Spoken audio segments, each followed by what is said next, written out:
Hello, magandang oras po. Ito po ang mutya ng lansones na kanyang buto. Ayan. Buto ito ng lansones na mutya. Nakuha ko po ito sa buto ng lansones. Ayan o.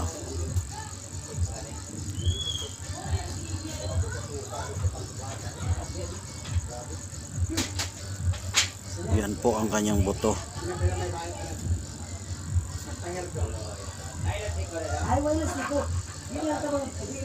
Yan.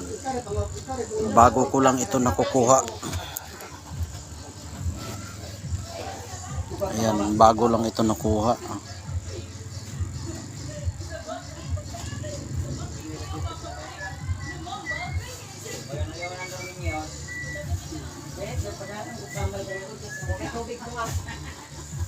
Oh, may ano pa oh, may mga bakas pa sa ano, balat.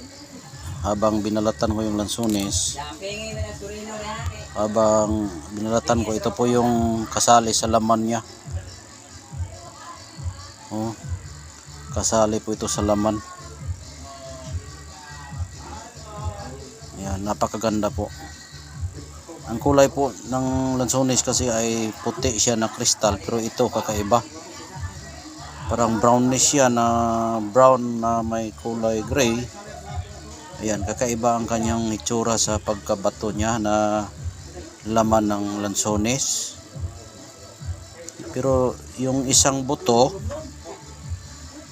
marami kasi yan, tapos ito lang ang malaki na dumikit din sa mga malalaki. Ganito rin ang laki kasi malaki yung bunga ng lansones, ganyan kalaki. Tapos ito yung laman ng lansones at nagiging bato po. Kinain ko po ito, pagkain ko ito po yung lansones na nakagat ko, ay napakasakit po ang aking ngipin dahil nga po ay nagiging bato na po yung lansones na laman niya.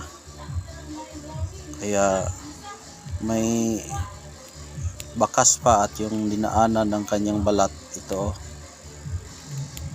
kung saan siya dumikit, kasi binalatan ko ito. Kasi bago natin kakainin yung lansones ay biyakin natin yung prutas. Pag biyak natin, kainin natin yung kanyang laman. Ito po, pag biyak ko, ito po ang nakagat ko, bato. Yan, bato na talaga oh. Yan. Yan, bato po siya. Ayan.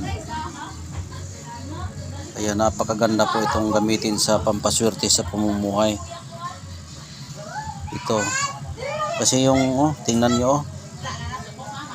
May ano pa, may dinaanan pa sa balat, oh. Ayan. Ayan.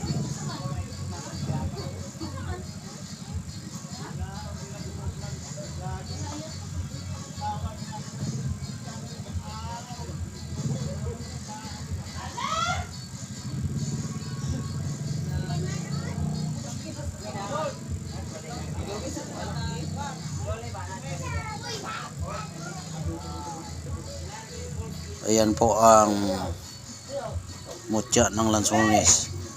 Maraming beses na ako nakakuha dito ng mutya ng lansones. Maraming beses na may puti ang kanyang buto na crystallize. Kung ano yung laman ng lansones ay ganoon din ang itsura. Ito, kakaiba ito.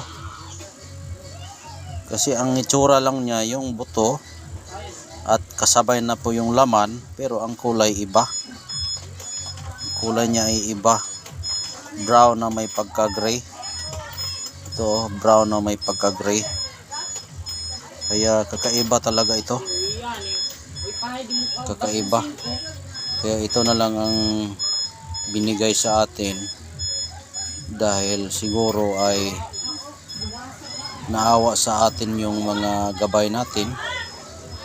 Kaya meron tayong ganitong bato na galing sa kanila. Maraming beses na ako nakakuha ng mutya sa lansones. Yung iba bilog siya, buo siya, tapos nagiging bato. Ito rin biniya ko, bato rin ang kanyang laman.